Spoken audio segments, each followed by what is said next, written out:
God, I haven't done one of these videos in the hottest of minutes, damn. Let's see if I still got it in me. Hello everyone and anyone watching this video right now. So recently, I was organizing my bookshelves so that they looked nicer and also to have more room for my different shrines that I plan to keep. And I ended up finding some old sketchbooks of mine with some really old art in them. I'll be honest, I thought I threw out a lot of my really old sketchbooks like a couple years ago when I was organizing my room.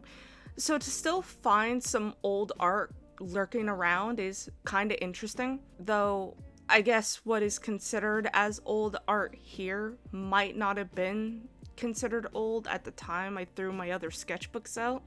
Weird how time works, where things not considered old then is now old. Anyways, this video is not talking about how time passes us by and how we're just little specks on this big green and blue orb. That topic needs more than 2 brain cells to contemplate, and I only have 2. So, this video is going to be me redrawing some of my old art and remaking it. I have a couple of pieces that I want to redraw for the funsies, so this will be cool. For each piece, I will say where the original came from, the general time period in which I drew it in, and also give other context to it if I have it. However, I will also be talking about growth as an artist with your art style and how social media kinda affects it. The images that I redraw will try to be chronological. By that I mean I will put in the oldest first and the most recent old art last. So enjoy the art that's going on in the background. Without further ado, let's get started.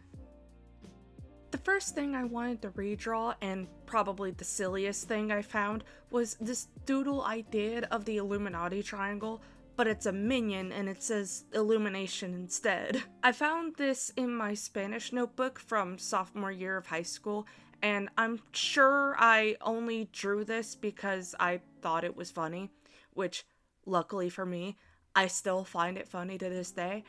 I ended up redrawing it in its full glory with little people bowing to massive illumination pyramid as if it's their new god. It just seemed like the perfect way to draw this and go about it. The second drawing I found and wanted to redraw was this girl I drew and painted with watercolor. I think this was drawn maybe in my later years of high school. I wanted to try a new style, but I'm almost certain I drew this because I wanted to try out new watercolors I got. As you can see, it's not the best. However, one thing that stumped me was that I have no info on this character. I didn't know where I got the inspo from, don't know where I thought this outfit from, or anything, which is kind of a thing that happened a lot years ago when I was drawing characters. I just drew random designs that I would think of on the spot and not really write out anything else or draw the characters at any other point other than the one point in which I drew them. One thing that I did get was that the long hair was supposed to be water. I assumed that was the case at the least, since it kinda looked like waterfall, so I redrew this character, but this time made their hair look exactly like water. I'm honestly super proud with how the redraw looks, especially with how the hair looks, so much so I may actually end up using this character and add her to my roster of My Hero Academia OCs. Other than that, I think this came out super cool looking, and it really just makes me want to draw her water hair more. The third and last redraw I did was of this Christmas themed character I came up with after high school. I think I first drew him around 2020 or 2021, and I was inspired by the multitude of Christmas OC cosplays I saw around the time on TikTok. They looked super cool, so I wanted to try my hand at making my own Christmas OC. I actually did cosplay this OC back when I first made him and back when I was doing cosplay TikToks, but I don't have any images of it, so what I do have is this pretty good redraw of this character, whose name I found out to be Mint Evergreen. Very on the nose there. His character was supposed to be like a emo elf in a way, who isn't the person with the most Christmas spirit in the world. He is an overworked elf, but he does love a good candy cane. So much so, in fact, that I ended up actually editing his hair to give him the little candy cane streaks in his hair, which I think looks super cool and makes the character look a little less bland. Overall, I think I really enjoy how I redrew all of these little drawings and ideas I had. My favorite is probably the water girl I drew, but generally I liked how all of them ended up turning out. So, yay! A+ for me.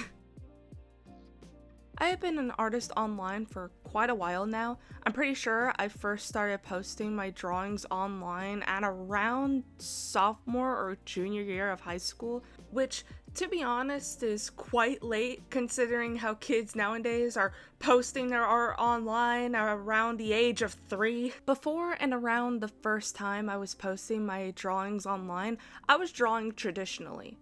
I never really thought I could draw digitally, but I really wanted to.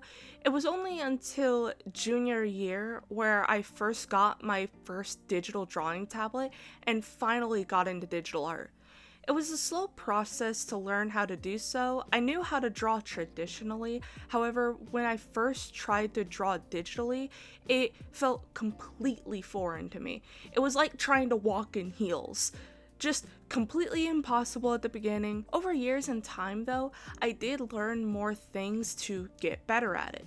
Tips and tricks to get the hang of drawing and animating in a way where I'm pretty happy with what I have been making. However, I'm also aware as an artist online that there comes a lot of shame as an artist, a lot of the times, and for really minor things. People on the internet will do the most diabolical things to artists for just drawing things that makes them happy, or in a style that makes them happy, but makes other people unhappy. I'm sure I do not need to tell you all the times artists online, but specifically on TikTok, because let's be real, it happens a lot on TikTok, get shamed and hated on for having a unique art style.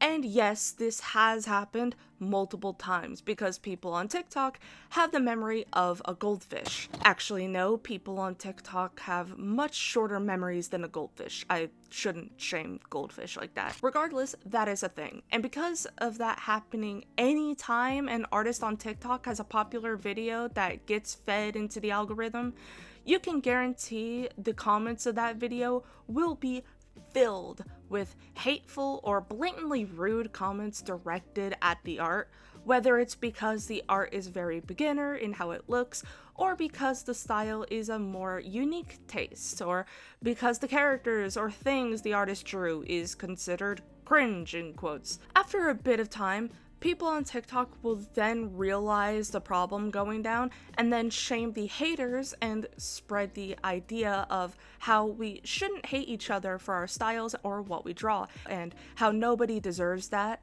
Everyone agrees, and then we live happily ever after. That is until next week when the same shit happens again and again and again. It's like one of those circular memes, except it's art drama on TikTok. Genuinely, that shit can get really tiring and exhausting to look at, but then you have to remember that these are people hating on other people, and more often than not, they are hating on either minors for their art or beginner artists, which just makes this all a huge problem. People do not deserve to be hated on for their art style, for what they choose to draw, or anything regarding their art, as long as it is 1, not illegal, and 2, not hurting anyone. And no, just because you do not like it does not mean the artist has to change their work to make you as a singular person happy. That is not fair, and also completely disregards the artist's happiness in what they choose to draw, or even other people who like the artwork. Because, surprise, just because you don't like their art doesn't mean everyone else will. I know that this is something that pretty much every artist has said before, but genuinely, if you do not like an artist's work, just scroll away, or hell, even block them if you dislike it so much. Don't send hate to them, or hell, make videos to spread around that hate on them. It's not like the artist is making you look at their art and all you do in spreading the hate is making these art spaces much more hostile. It also pushes people off their socials and pushes people away from making art, which is not what we want. We should be more supportive of minor artists or supportive of those who are just starting to get into the hobby at older ages. Art is for everyone, and we should make it as safe of a space as possible for those who want to make their own works. You might have heard me say all this and probably asked, oh wow, Toasty, you sound like you have a lot of experience in this topic. Which, yes, I do. I have been an artist online for years and have seen my fair share of hatred towards artists who just want to draw their own things and aren't hurting anyone. However, I also have experience in this because I also get my fair share of hate towards my art, discriminating comments towards my style, how I drew things, and what I choose to draw. I will not lie and say those comments never got to me, because they did. I'm sure every other artist online has gotten similar comments like that before, and you know what? It's not a bad thing to admit that those comments can get to you. It is just human. And if you are an artist passionate about your own work, it will feel discouraging to see people make fun of your style or what you draw. I have been there before. However, there was something that I learned about being an artist online, and it really helped me with my mentality of my art being online. It was a piece of advice given by a big artist online. I think I found it on Twitter a while ago, like years ago. They basically said, don't compare your artwork to other artists. Compare your artwork to what you drew years ago. That way, you are able to see the progress you made over time. You are able to see how much your style and skill has changed over time, because remember, you're not drawing to be better than others. You're drawing to be a better artist than you yourself were years ago. It is much easier for others to judge your artwork now when they don't know what your past self has drawn before and how much your skill has changed up to this point. So to all the younger or beginner artists out there, or hell, even artists who have been drawing for years now who just need a reminder. If you ever feel down when people shame your art or compare you to others, take a look at your own art from when you first started, or if you have a backlog from years ago. Look at it and see just how much your style and work has changed up until now. It is a way better way and a much more healthy way of looking at your art. And if others don't like your style or what you draw, this may be a really obvious statement, but just ignore them. I understand that can be hard to do, especially as a smaller artist, but just think of it this way. Just because a couple of people don't like your art, that doesn't mean everyone won't. There are billions of people on this planet with different tastes in art and what they like. You are most definitely bound to find people who enjoy your art, who see something beneficial in it, or hell, maybe even get inspired by it themselves. And even if you haven't found those people that like your art and enjoy it, at least you enjoy what you make. If you enjoy what artwork you make and are proud in what you make yourself and your change up until now, then that is all that truly matters. Every so often, I will see old artwork of mine, and yes, while I do find it cringe on how I drew certain things, I will also remember about how when I was a child, I always dreamed of being an artist and animator, because I watched things like Avatar: The Last Airbender, which got me into being an artist. I just remember that version of me, the one that dreamed of being an artist, and just think of how proud or excited they would get if they saw what I am able to accomplish now. And that is honestly really fucking cool. So yeah, that was my video on art growth, as well as me redrawing old art of mine. I was just cleaning out my bookshelves and saw some old art and wanted to redraw it here. It also just coincidentally tied into this talking point that I wanted to talk about for a bit. I hope you all enjoyed the video and the speed paints in the background. If there is something about this topic that piqued your interest, or if you have anything about being an artist online that you wanted to talk about, leave it in the comments below. Since I'm sure I may have missed something about this topic that didn't come to my mind initially, it just happens, I guess. Anyways, I'm gonna go back into my drawing cave so I can finally transform into the shrimp I was always meant to become. I hope you all have a good day, afternoon, or night, and I will see you guys later. Bye.